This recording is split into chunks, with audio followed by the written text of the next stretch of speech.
Bonjour, bienvenue dans une nouvelle vidéo. Mathéo, étudiant en immobilier. Aujourd'hui, je vais vous faire le résumé de Lettres de Jeff Bezos qui a été écrit par Steve Anderson. Donc, c'est un livre qui parle des lettres que Jeff Bezos envoyait à ses investisseurs. Il a fait ça chaque année depuis 1997. Donc, dans ces lettres-là, il parlait de l'image actuelle d'Amazon, de l'État et surtout de la vision.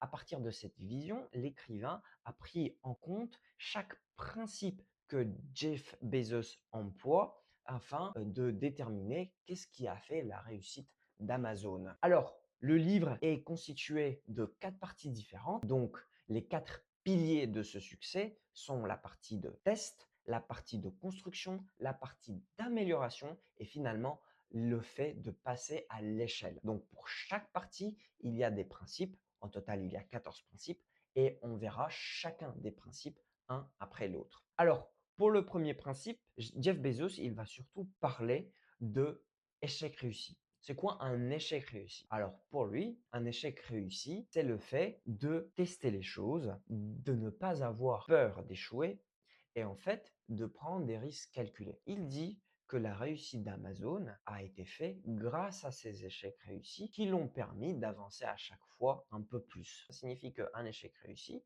c'est quand nous, on essaie des choses, et c'est comme ça qu'il a monté la boîte, avec but de s'améliorer. Même si il s'avère que c'est un échec, si ça nous approche du bout du tunnel, ça veut dire qu'on va voir plus loin et on va savoir mieux gérer l'entreprise et mieux s'organiser afin de réussir. En fait, il va expliquer qu'un échec réussi se fait quand on va apprendre de notre échec. En fait, pour Jeff Bezos, l'échec, c'est la manière la profonde d'apprentissage. C'est le cœur même du processus de l'apprentissage. Et la créativité se développe via ces échecs. Plus on va échouer, plus on va avoir des chances de créer quelque chose qui va marcher. En fait, lui, il dit que il suffit d'avoir juste quelques réussites afin de très bien se développer. Ça veut dire que lui, il va mettre en place un processus d'échec réussi où tout le monde, toute l'entreprise Amazon essaye de s'améliorer et n'a pas peur de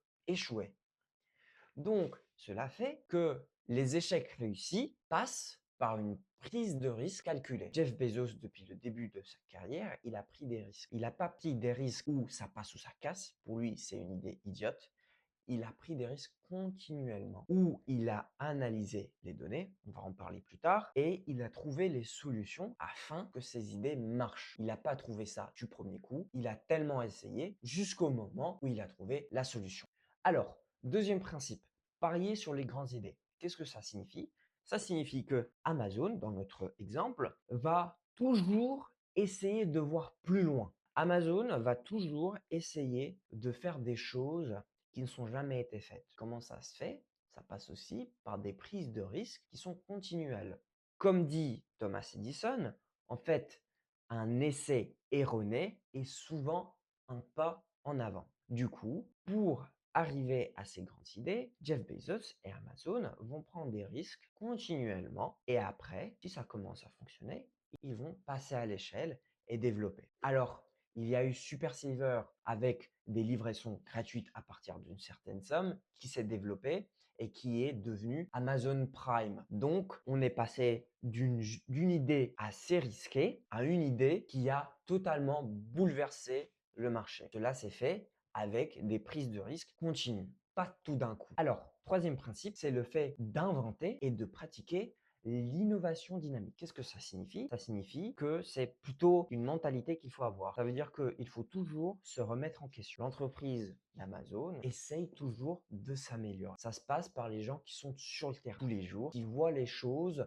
devant eux. Et c'est ces personnes-là qui vont essayer de s'améliorer à chaque fois, de s'innover, d'essayer de nouvelles choses, afin d'être de plus en plus dynamique et d'être toujours dans un état d'esprit où il faut s'améliorer. Donc, en fait, c'est cet esprit-là qui va contribuer à la création de nouvelles inventions. Alors, troisième principe, c'est le fait de pratiquer l'invention et l'innovation dynamique. Qu'est-ce que ça veut dire? C'est plutôt un état d'esprit. Ça signifie qu'il faut toujours garder un état d'esprit où on est pas assez bon. Il faut toujours s'améliorer. Il faut toujours essayer de se dynamiser. Et ça passe surtout par les gens qui sont sur le terrain, qui vont voir la vérité en face. Et c'est à eux d'essayer de trouver les solutions afin de s'améliorer. En fait, on dit toujours que les boîtes qui prennent des risques se mettent en danger. Mais en fait, c'est les boîtes qui ne prennent pas de risques qui sont très souvent le plus en danger. Parce qu'il faut toujours essayer d'avancer et de innover. En fait, souvent, les grandes inventions passent par une facilitation de la création. Donc, quand on essaye d'innover, de rendre les choses plus faciles, on va inventer des techniques qui vont nous permettre d'être plus productifs. Alors, quatrième principe, là, on va rentrer dans le pilier de la construction. On va parler de l'obsession qu'a Amazon avec le client. Donc, le fait d'être obsédé avec le client, c'est un critère clé. En fait, le client doit profiter d'une offre qui est supérieure à toutes les autres offres qui lui sont proposées. Et cela se fait par une étude de comment lui il s'agit, de qu'est-ce qu'il a besoin et de comment faire afin de proposer un meilleur service. Qu'est-ce que ça signifie? Ça signifie que concrètement, Amazon a 3 points de vigilance dans son offre. Donc, ça sera le meilleur prix, le plus de choix pour le client, mais aussi la livraison et un processus qui est efficace. C'est grâce à ces 3 éléments qui vont affecter, comme j'ai dit dans une vidéo précédente que vous allez retrouver ici, sur l'offre à 100 millions d'euros d'Alex Hormozy. En fait, pour créer de la valeur, on va avoir un issue rêvé, donc le choix que le client cherche, plus le prix qui va être couplé par la notoriété d'Amazon et qui va être mieux réussi via un processus qui est plus facile et plus rapide. Donc l'effort que le client va mettre sera inférieur. Donc c'est là qu'on va avoir une offre qui est excellente. Et en fait, il faut se poser la question, qu'est-ce qui empêche aujourd'hui le client de travailler avec nous? Et il faut répondre à cette question. Donc il faut être focalisé sur le client. On passe au 5e principe. Bezos, il pense long terme. C'est un des points essentiels dans la réussite d'Amazon, c'est qu'il a toujours vu plus loin. Donc, concrètement, ça va passer via cette obsession continuelle qu'il a avec le client et via ses échecs réussis. 6e principe. Là, on va parler d'un cercle vertueux d'amélioration. En fait, il faut s'imaginer une grosse porte avec un volant qu'on va essayer de tourner pour ouvrir la porte. Donc, au début, ça sera difficile. Il faudra mettre de la force. Mais plus on va mettre de la force, plus le fait de retourner le volant deviendra facile. Plus on va avoir de la vitesse, plus ça sera facile de retourner le volant. Pour que ça soit de plus en plus facile, il faut avoir des différents types de rayons, d'éléments qui vont coupler notre force. Donc, dans une entreprise, ces rayons, il faudra les identifier. En fait, il faudra trouver ces activités qui vont nous permettre de tourner le volant et il faut s'appuyer dessus. C'est ces activités-là qui vont faire en sorte que notre entreprise va avoir une augmentation exponentielle. Donc, c'est ces éléments-là qu'il faudra faire avancer, qu'il faudra développer afin que notre volant d'inertie puisse tourner rapidement. Plus il va tourner rapidement, plus notre entreprise va se développer. Alors, 7e principe, il faut savoir générer des décisions à une haute vélocité. Ça veut dire quoi? Ça veut dire qu'il faut déterminer les décisions où on peut revenir en arrière. Donc ça, c'est des décisions type 1 et des décisions type 2 qui vont être des décisions où on ne peut pas revenir en arrière. Donc, concernant toutes les décisions où on peut revenir en arrière, en fait, Amazon, dans ses principes de fonctionnement, va donner de la liberté aux personnes, aux employés, afin qu'ils puissent prendre des décisions, afin qu'ils puissent prendre des initiatives, qu'ils puissent échouer, essayer et faire avancer les choses. Parce que ça, c'est des décisions où on n'a pas besoin vraiment de l'autorisation d'un cadre. Donc, Amazon, pour rester dynamique, pour avoir cette mentalité de toujours voir plus loin et de toujours essayer d'améliorer, d'innover, va laisser des responsabilités. Et en fait, pour ce type de décision, tout le monde peut les prendre. En plus, c'est les gens sur le terrain qui vont savoir le mieux pour leur situation. Donc ça, c'est des décisions qui sont prises au fur et à mesure afin d'améliorer l'état de l'entreprise. Il y a aussi donc des décisions où on ne peut pas revenir en arrière. Ces décisions-là, il faut les prendre plus calmement. Jeff Bezos demande à ses cadres ou aux gens qui ont proposé ces décisions de faire un mémo de 6 pages où ils vont tout détailler. Le mieux, ce sera détaillé. Le plus facile, ce sera de prendre la décision. Pourquoi un mémo et pas une présentation? Parce qu'un mémo, tout le monde va être obligé de le lire dans un bureau tout seul et va prendre en compte de tous les éléments et de toutes les idées. Donc, c'est à partir de ce moment-là qu'il va y avoir donc la présentation du mémo et une prise de décision. Donc là, quand c'est des décisions importantes, il faut bien faire les choses pour être conscient du pas que l'entreprise va mettre en avant. En fait, Amazon cherche toujours à simplifier la complexité. Donc, ce sera le huitième principe. En fait, les nouvelles créations sont faites d'une simplification de la complexité. On peut prendre l'exemple du ChatGPT ou de l'IA en général, qui a simplifié toutes les démarches et qui est devenu un élément créateur de valeur. Donc, plus on va simplifier une démarche, plus ça va créer de la valeur. L'application Amazon, le logiciel Amazon est facile à utiliser. C'est l'essentiel. Alors, pour avoir cette simplification, on va passer par la technologie. Donc, le neuvième principe, c'est de faire les choses plus rapidement grâce à la technologie. Donc, la technologie va nous permettre de simplifier les démarches et de les rendre beaucoup plus rapides. En effet, au début, à chaque fois, la démarche peut prendre du temps, le logiciel prend du temps à être mis en place, à fonctionner. Cependant, au moment où ça fonctionne, il va y avoir une augmentation exponentielle de l'entreprise. En fait, la technologie rend les choses beaucoup plus rapides. Plus on va rapidement, plus on va avoir l'impression que le temps ralentit. Et en fait, une bonne prise de décision qui est constante avec une technologie qui est mise en place fait en sorte que Amazon reste compétitif tout le temps et invente des services et des produits qui sont imbattables et inégalables avec le reste du marché. Un autre élément qu'il faudra prendre en compte, donc le principe numéro 10, il faut promouvoir l'appropriation.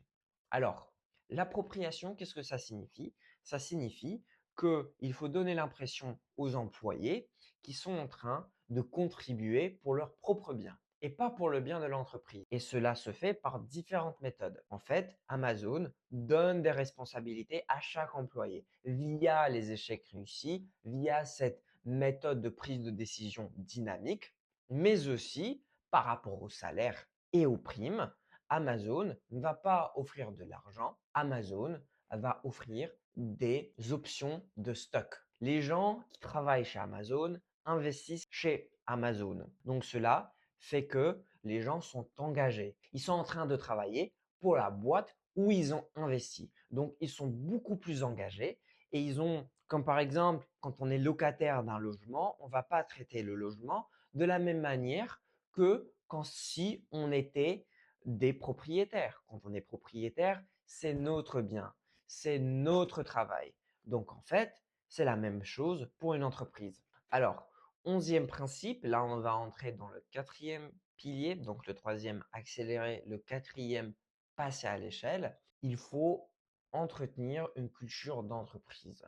Amazon, comme j'ai cité tous les principes font partie de la vie des employés, des cadres et de Jeff Bezos. Tout le monde les a pris en compte. Tout le monde a cette mentalité de day one, j'expliquerai plus tard, cette mentalité d'échec réussir, cette mentalité d'amélioration constante, ces principes où chez Amazon, il faut travailler dur, intelligemment et pendant longtemps. Donc, c'est les trois éléments accumulés. C'est quelque chose qui va faire avancer les salariés dans leur carrière professionnelle et la boîte en général. C'est une culture de prise de décision à haute vélocité. C'est une culture de mentalité day one. C'est une culture qui applique ce volant d'inertie, qui applique des méthodologies qui sont efficaces, qui est toujours en train d'avancer d'un point de vue technologique. Donc, c'est cette culture qu'il faut prendre en compte dans une entreprise pour avancer les choses et pour créer une identité d'entreprise. Alors, 12e principe, il faut toujours viser un haut niveau d'exigence dans tous les éléments qui concernent l'entreprise. En fait, c'est ce travail, ce niveau d'exigence qui va faire en sorte qu'au moment où on va être seul et on va travailler seul, c'est là qu'on va pousser la pierre. C'est là qu'on va vraiment faire le dur du travail et en étant exigeant, c'est là qu'on va vraiment se développer. Il faudra toujours, c'est impératif, il faut être impitoyable avec le niveau d'exigence pour garder un standard élevé. Donc, cela passe par les employés. Donc, au moment du recrutement, il faut être impitoyable avec le niveau d'exigence. Il faut demander des choses. Il ne faut pas avoir cette mentalité de médiocrité dans le recrutement si on veut que notre service soit supérieur aux autres. Si on veut que notre service soit médiocre, eh ben, on emploie des gens médiocres. Si on veut que notre service soit exceptionnel, il faut recruter des gens exceptionnels. Alors, on va passer au troisième principe qui dit que il faut mesurer ce qui est pertinent et s'adapter par rapport aux résultats mesurés et surtout suivre notre instinct. En fait, tout est mathématique. Dans une entreprise, on a des efforts, des objectifs et on a des résultats. Et en fait, il faut toujours être dans cette quête d'amélioration en ayant cet esprit d'analyse. Il faut avoir cet esprit d'analyse critique envers toutes les étapes de notre travail.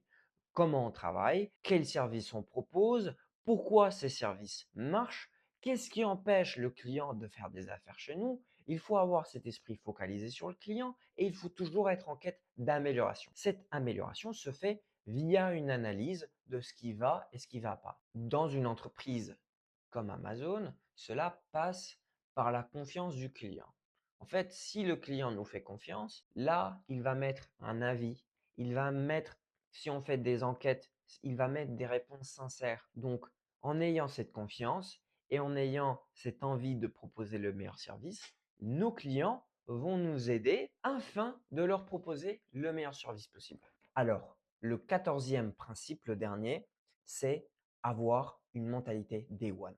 Qu'est-ce que ça signifie? Ça signifie qu'il faut avoir cette mentalité de créateur, une certaine motivation, une certaine souplesse par rapport aux décisions. Il n'y a pas d'alibi qui existe dans le day one. Il n'y a pas d'excuses. Il n'y a pas de cadre, de règles. Il y a une idée, un objectif, un rêve et une certaine mentalité qui va nous mener vers ce rêve.